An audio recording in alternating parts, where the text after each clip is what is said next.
Soyez les bienvenus si vous nous rejoignez sur France 24. Nous sommes ensemble pour de nouvelles heures d'édition spéciale à l'occasion de la réélection d'Emmanuel Macron en France. Avec vous, Myriam, on va revenir sur les enjeux de ce second mandat qui l'attend, en particulier sur le plan international.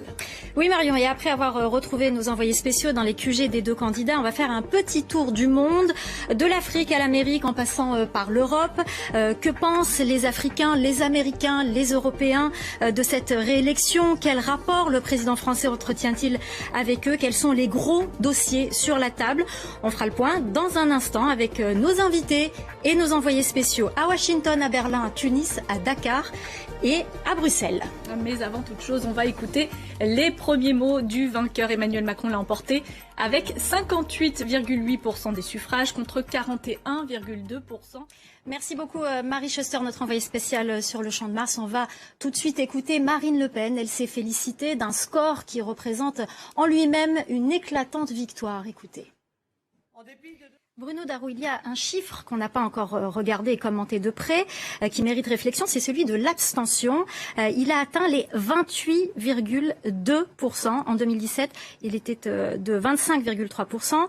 C'est donc 3 points de plus qu'il y a 5 ans. Comment faut-il analyser ce chiffre? Comment faut-il le commenter? Écoutez, on peut dire qu'aujourd'hui... Alors justement, Bruno, Jean-Luc Mélenchon a appelé à être élu Premier ministre. C'est le 3e tour, les élections législatives. Et il commence dès ce soir, selon le candidat des Insoumis. À quoi faut-il s'attendre? Évidemment, la guerre en Ukraine et ses conséquences seront en haut de l'agenda. Mais il y a aussi beaucoup d'autres dossiers sur la table, en particulier au sein de l'Union européenne. Oui, surtout que la France assure en ce moment la présidence tournante du Conseil de l'Union européenne. On comprend, Anne, qu'avec cette élection, c'était tout simplement l'avenir de la relation franco-allemande qui était en jeu. Quels sont les sujets qui devraient être au cœur des discussions entre Paris et Berlin ces prochains mois? Alors justement, Caroline, on va en parler de cette guerre en Ukraine qui devrait continuer à accaparer le président réélu. Même si sa tentative de dialogue avec Vladimir Poutine a échoué, le président français continue de s'impliquer dans le dossier. Sa réélection est d'ailleurs un soulagement pour la population ukrainienne, comme nous l'explique notre envoyé spécial à Kiev, Gulliver Krag. Et on va prendre tout de suite la direction de Place de la République, retrouver notre envoyé spécial Mélanie Huette, où se déroule une manifestation. Mélanie. Merci beaucoup Nabia pour cette revue de presse complète. Je profite. Le temps pour demain. Le temps pour demain. Il y avait le journal, mais maintenant on voudrait... Une éclaircie, il y a un peu plus d'espoir en tout cas, donc une éclaircie. Voilà pour cette éclaircie. J'en profite pour vous présenter Marie-Roger Biloa, présidente du groupe de presse Afrique Internationale, qui nous a rejoint sur ce plateau pour commenter tout à l'heure les défis d'Emmanuel Macron sur le continent africain. Ce sera dans quelques instants, mais juste avant, j'aimerais qu'on commente un petit peu cette revue de presse. Gauthier, je vous ai vu beaucoup réagir. Vous êtes inspiré manifestement. Non, c'est les dessins je trouvais que c'était très pédagogique de pouvoir montrer justement ce qui était bien avec un trait circulaire, ce qui était moins bien. Non, mais sérieusement, c'était bien. Est-ce qu'il y a une qui vous a le plus inspiré? Peut-être celle de Libé, Merci qui? Oui, Merci qui, oui.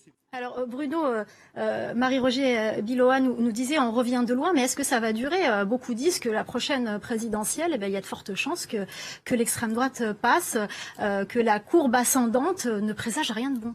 Alors, je ne suis pas madame. Et on va... Pardon, allez-y. Et on va écouter également Marine Le Pen. Bon, on l'écoutera plus tard, Marion. Donc, j'en profite pour accueillir notre nouvelle invitée, Asni Abidi. Bonsoir, vous êtes politologue et spécialiste du Maghreb et du Moyen-Orient. On va revenir largement sur ces sujets, sur la politique d'Emmanuel Macron dans ces régions du monde. Mais d'abord, on va faire un tour du côté de la Tunisie. Oui, on va prendre la direction de Tunis où nous attend notre correspondante Lilia Blaise. Lilia, bonsoir. Vous nous parlez régulièrement dans vos reportages de la jeunesse tunisienne. Comment a-t-elle appréhendé ce duel Emmanuel Macron-Marine Le Pen? Est-elle inquiète pour le futur? Alors Hasni Abidi, est-ce que ce que dit Marie-Roger est aussi valable pour l'Afrique du Nord? Est-ce qu'il n'y a-t-il pas aussi tout simplement un désintérêt lié au changement générationnel? Il y a le cordon qui a été coupé avec la France, ce qu'on a constaté notamment en Algérie. J'avais moi-même couvert une élection il y a quelques années en 2007, et lorsque j'interrogeais les gens sur les législatives en Algérie, ils me répondaient sur la présidentielle française et sur le duel Sarkozy-Royal. Est-ce que aujourd'hui on est complètement désintéressé de cette élection? On s'y intéresse de loin parce qu'il y a une communauté de ces pays-là en France, mais est-ce qu'il n'y a pas aussi le cordon qui a été coupé parce qu'on est face à une nouvelle génération? C'est vrai qu'il y a une nouvelle génération. Alors Marie-Roger, cette question mémorielle, elle s'applique aussi pour d'autres pays d'Afrique subsaharienne. Je pense notamment au Cameroun, avec la guerre du Cameroun, qui est une guerre qui s'est déroulée pratiquement en même temps que la guerre d'Algérie, qui a été un peu effacée, où il y a eu autant de tortures, d'assassinats. Et d'ailleurs, en 2015, François Hollande avait déclassifié les archives. Est-ce qu'Emmanuel Macron va aussi avancer sur ces dossiers? Est-ce que c'est important? Est-ce que c'est aussi important, par exemple, que pour l'Algérie? Et justement. Sarah, dans votre reportage, la question des défis du président dans la sous-région est évoquée. Quels seront justement ces défis d'Emmanuel Macron? Comme, si vous me passez Alors justement, Bruno, j'ai une question. Ce sommet à Montpellier, le chef de l'État souhaitait s'adresser à la société civile, à cette jeunesse, mais en réalité, Emmanuel Macron, il a face à lui soit des présidents qui sont au pouvoir depuis des décennies, je pense à Denis Sassou Nguesso, à Paul Biya, ou soit à des jeunes, parfois même plus jeunes que lui, Mohamed Déby, mais qui sont arrivés au pouvoir par un coup de force. C'est ces chefs d'État qu'il a face à lui, et quand il doit créer des relations, ce n'est pas avec la société civile. C'est justement avec ces chefs d'État. Comment justement pourrait-il s'y prendre pour renouer ces relations et pour casser justement cette... Après la question, Alors justement, je vais rebondir sur la Russie. Gauthier, est-ce que la France n'a pas perdu d'avance ce bras de fer contre Moscou? Il y a deux guerres sur ce terrain. Il y a une guerre, il y a le hard power, avec des instructeurs russes en Centrafrique, au Mali. Il y a aussi le soft power de la Russie. Je pense à la Centrafrique, par exemple à l'élection de Miss Centrafrique en 2018. Est-ce que finalement ces nations qui gagnent du terrain en Afrique, c'est pas aussi un bras de fer perdu d'avance pour la France, ou est-ce qu'il y a moyen de faire autrement? Alors, peut-être à moyen terme. Alors, j'ai une dernière question pour vous, Hasni Abidi. On parle du Sahel. Les relations de la France avec le Sahel dépendent en quelque sorte aussi avec celles avec le Maghreb, puisque le Maghreb a des frontières avec cette région. Est-ce qu'il ne faut pas aussi passer par là pour essayer de mieux combattre le terrorisme dans la région Le Maroc. Alors Georges Malbruno, je rappelle au passage que vous êtes co-auteur du livre Le déclassement français avec Christian Chenot. Justement, le déclin dont parle Gauthier dans le Sahel avec le départ de Barkhane, est-ce qu'on peut aussi parler de ce déclin au Moyen-Orient? Alors vous avez évoqué la volonté d'Emmanuel Macron au Moyen-Orient, mais ses échecs. Oui. Est-ce qu'il a fait preuve de naïveté diplomatique, ou est-ce que tout simplement la France a perdu de l'influence, notamment face à une puissance comme la Turquie? Oui, je pense que la France est une puissance moyenne. Alors justement, on a l'impression, notamment avec la guerre en Ukraine, que la France est très mobilisée sur ce front, mais qu'il y a des guerres oubliées. Je pense au Yémen, où d'ailleurs la France vend des armes à l'Arabie Saoudite et à ses alliés. On a l'impression qu'il y a un peu deux poids deux mesures sur le traitement des atrocités.